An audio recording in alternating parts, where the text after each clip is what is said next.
All right, so imagine this. You wake up one morning and boom, completely cut off. No internet, no email, no way to check the news, like a digital apocalypse. It's a scenario we don't often think about, but Right. the recent cable incidents in the Baltic Sea are a stark reminder of just how vulnerable our online world actually is. Yeah, you've brought us some articles about these damaged data cables, and it's a story with a lot of layers to unpack. Absolutely. Potential international incidents, whispers of sabotage, Yeah. all against the backdrop of these heightened geopolitical tensions. Exactly, and it's easy to feel removed from it all, just another headline. Right. But what's truly concerning is how much we rely on these undersea cables without even realizing it. It's the backbone of the internet. Literally, Yeah. 99% of global internet traffic flows through this network. We're talking massive amounts of data. Huge. And two of these cables were damaged within a short time frame, disrupting data flow between some pretty significant players, Finland and Germany, Uh-huh. and Sweden and Lithuania. And the location itself, the Baltic Sea, adds another layer of complexity here. Oh, yeah. It's already a hotbed of activity with increased military presence from both NATO and Russia. Right. So any incident like this is going to be viewed with a lot of suspicion. Absolutely. It's like someone just tossed a lit match into a powder keg. Exactly. So for this deep dive, we're going to examine the evidence, explore who might be behind it, and really get into why this matters, not just for, governments and tech companies, but for you listening right now. Because this isn't just about, losing access to your favorite streaming service or social media for a few hours. Right. A major disruption of these undersea cables could have a catastrophic impact on everything, Everything. from financial markets and global trade to everyday communication and even national security. So no more online shopping sprees or late-night chats with friends across the globe. Potentially, yeah. It's a sobering thought. Yeah, it is. But before we dive into the who and the why, let's quickly lay out what we know about these incidents. The timeline itself is actually quite revealing. Okay, so walk us through it. All right, so first, on Sunday morning, a cable running between Sweden and Lithuania was damaged, about 50 kilometers from the island of Gotland. Gotland. Okay. Then Monday morning, another cable connecting Finland and Germany was hit, this time east of Öland. So two incidents in very close proximity. Exactly. And Swedish authorities didn't waste any time. They didn't. They immediately launched a sabotage investigation, which shows you how seriously they're taking this.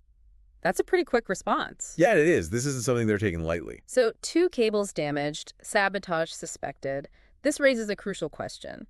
Who stands to gain from disrupting these connections? Right. And beyond the immediate inconvenience, what would be the real-world economic fallout of a major internet outage? Like, put some numbers on it for us. Well, imagine a domino effect. Mm-hmm. Financial markets would freeze up, supply chains would be disrupted, online services would be crippled. Wow, so it's not just an inconvenience, it's potentially catastrophic.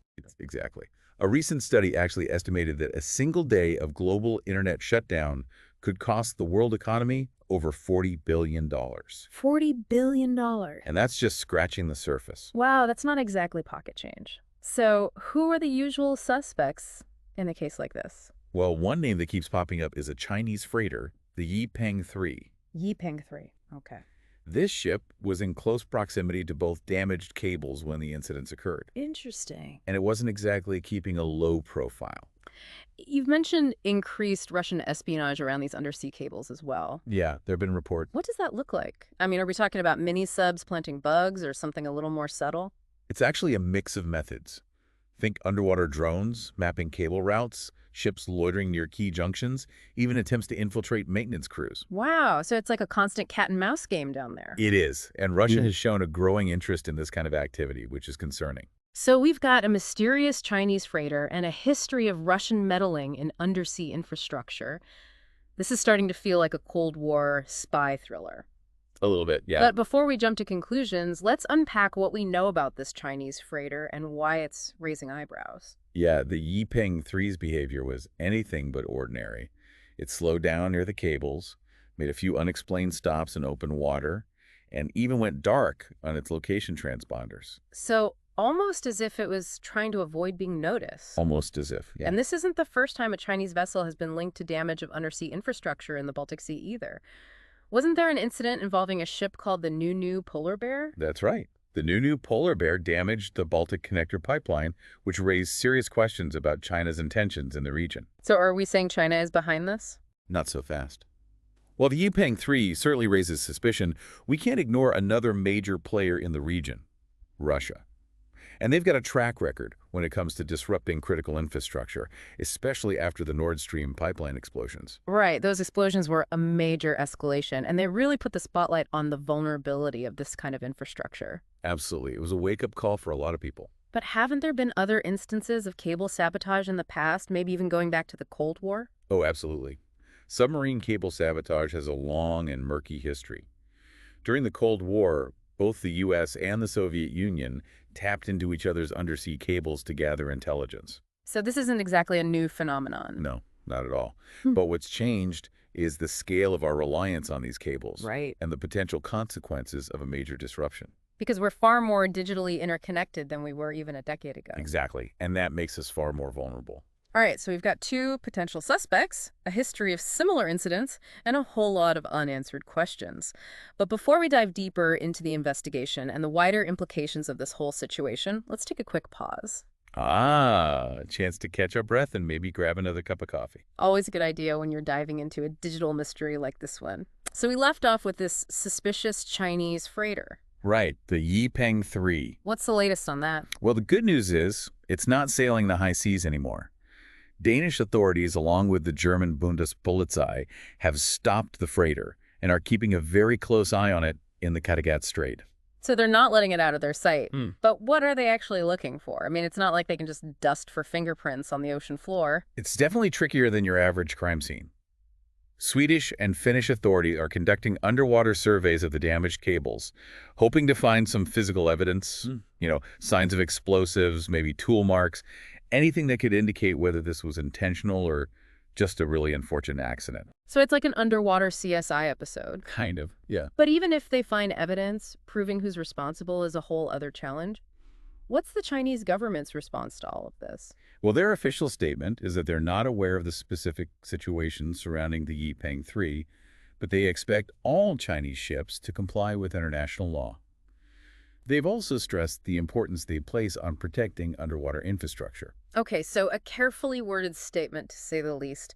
And what about Russia? Surely they've chimed in with their own perspective. Predictably, the Kremlin denies any involvement, calling the accusations against them absurd and pointing the finger elsewhere. Okay, so we've got a standoff. No one's claiming responsibility, everyone's pointing fingers. It's a geopolitical chess match with some seriously high stakes. But let's shift gears for a moment and talk about these cables themselves. What can you tell us about them? How are these things even built, and what kind of information are they carrying? Most people don't realize how complex these undersea cables actually are. They're not just, wires lying on the ocean floor. We're talking bundles of fiber optic cables, encased in layers of protective sheathing, capable of transmitting massive amounts of data at incredible speeds. So we're talking phone calls, internet traffic, financial transactions. Everything, yeah, even military communications. So if someone were able to tap into one of these cables, they could gain access to a treasure trove of information. That's got to be a major national security concern, especially with tensions already running high between NATO and Russia. Absolutely. And this incident could be a sign of what's to come. Yeah. As geopolitical competition heats up, critical infrastructure like these cables become prime targets in what's called hybrid warfare. Okay, you've used that term a couple of times now. What exactly is hybrid warfare? It sounds a little ominous. It's a fancy way of describing tactics that blur the lines between conventional warfare and other methods, like cyber attacks, disinformation campaigns, economic pressure. It's about disrupting and destabilizing your adversary without resorting to a full-blown military conflict. So damaging critical infrastructure like these undersea cables fits perfectly into that strategy. It does. So this seemingly isolated incident could be a taste of a new kind of conflict, one that targets the very systems that keep our world connected. That's a chilling thought. But let's focus on solutions for a moment. What can be done to protect these cables and prevent this kind of disruption from happening again? That's the million-dollar question, and there's no easy answer. Remember, we're talking about thousands of kilometers of cable crisscrossing the ocean floor. It's a vast and challenging environment to secure. Right, so it's not like you can just put a fence around them. Exactly. But there are steps that can be taken. One key solution is greater international cooperation. Countries need to share intelligence, coordinate patrols, and work together to develop new technologies for monitoring and protecting these cables. So we're talking underwater sensors, surveillance drones, maybe even AI-powered systems to detect suspicious activity. Exactly, that kind of thing. So more collaboration, more resources, and maybe a touch of James Bond-style tech. But even with all of those measures in place, wouldn't it still be incredibly difficult to prevent a determined attacker from causing damage? It would, which is why another crucial strategy is redundancy. We need to have backup cables, alternative routes for data traffic, so that if one cable is cut, the flow of information isn't completely disrupted. That makes sense. It's like having a spare tire for the internet. But building all those redundant cables, that's got to be incredibly expensive. It would be a significant investment, no doubt. But consider the cost of a major outage. The economic impact alone would far outweigh the cost of prevention. All right, so we've got international cooperation, advanced technology, and redundant networks. That's a good start. But what about the cyber threat? Even if the physical cables are protected, hackers could still try to infiltrate the networks, right? That's another crucial piece of the puzzle. We need to strengthen our defenses, implement robust encryption, and develop strategies for detecting and responding to cyber attacks on these networks. It sounds like a daunting task, especially given how sophisticated cyber attacks have become. But it's clear that protecting these undersea cables isn't just a tech issue or a military issue. It's about safeguarding the very fabric of our interconnected world. Well said. And it's a reminder that security in the 21st century requires a multi-layered approach, addressing both physical and digital threats. Okay, so we've covered a lot of ground. Potential culprits, the investigation, geopolitical implications, and even some possible solutions. But this story is far from over, right? Absolutely. Investigations are ongoing, and new information is emerging all the time. And as this situation develops, it's important to be aware of the potential for misinformation and propaganda. So there could be deliberate attempts to mislead people about what happened. Why would anyone do that? In today's information environment, it's easier than ever to spread false narratives, especially when there's a lot of uncertainty and anxiety surrounding an event. This incident has all the ingredients for a good conspiracy theory: shadowy ships, powerful governments, and a vital piece of infrastructure that most people don't even know exists. It's the perfect storm for disinformation. Yeah. So how do we navigate this? How do we know what to believe? The key is to be a critical consumer of information. Check your sources, look for evidence-based reporting, and be wary of anything that seems sensationalized or designed to provoke a strong emotional reaction. Remember, the truth is often more nuanced than the headlines suggest. That's good advice for just about anything these days, but especially when the stakes are this high. Exactly. And keep in mind, the way different countries react to this incident could have major implications for international relations. Will there be sanctions? Increased military presence in the Baltic Sea? New alliances formed? The ripple effects of this event could be felt far beyond the immediate region. So we need to keep our eyes on the bigger picture as the story unfolds. But before we get too lost in global politics, I want to bring it back to something you mentioned earlier. The Baltic Sea itself. You described it as a complex geopolitical region. Can you unpack that a little more? The Baltic Sea is like a microcosm of global tensions. You've got NATO members like Sweden, Finland, and the Baltic states, right next door to Russia, a country that has become increasingly assertive in recent years. And this has always been a source of tension, especially since Russia's invasion of Ukraine. Right, exactly. So any incident in the Baltic Sea, whether it's damaged pipelines or severed cables, is going to be viewed through that lens of geopolitical rivalry. It makes it even more difficult to determine intent. Was this a deliberate act of sabotage, an accident, or something else entirely? We may never know for sure. That's the thing. It's like trying to solve a puzzle with some of the pieces missing. And in the meantime, the world is watching, waiting to see what happens next. Exactly. And the outcome of this situation could have a lasting impact on the balance of power in the region and beyond. It feels like we're at this crossroads, right? Like, we don't know which way things are going to go. Yeah, there's a lot of uncertainty. Definitely. So as we wrap up this deep dive, what's the one thing you want our listeners to really take away from this whole situation? I think the most important thing to remember is don't take the internet for granted. We rely on these invisible networks for practically everything. Right, and we kind of forget they're even there. Exactly. And this incident, it shows just how vulnerable they really are. It's a wake-up call for sure, and it's not just about being prepared for the inconvenience of an outage. Right. It's about understanding the broader implications, for our economy, our security, even our way of life. Exactly. And it's a reminder that the choices we make today as individuals and as a global community, will determine how resilient we are in the face of these kinds of threats. So what can our listeners do? I mean, it's not like any of us can single-handedly protect these undersea cables, right? Well, first and foremost, stay informed.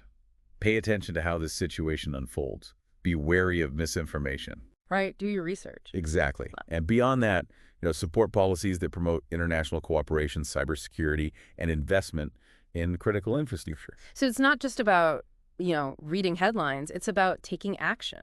It is. These aren't just abstract concepts. They directly impact our daily lives. It's about making sure that our digital world is as resilient as our physical one. Well said.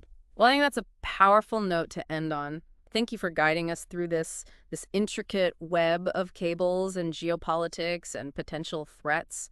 It's been fascinating and a little bit unsettling, to be honest. It's been my pleasure. And remember, the more we understand about the systems that connect our world, the better equipped we are to protect them. Wise words. Until next time, keep exploring, keep questioning, and keep diving deep. If you enjoy our daily news podcast and want to stay updated, don't forget to hit the subscribe button and turn on the bell for notifications. Your support really helps us bring you the latest news every day. Thanks for tuning in, and we'll see you in the next episode.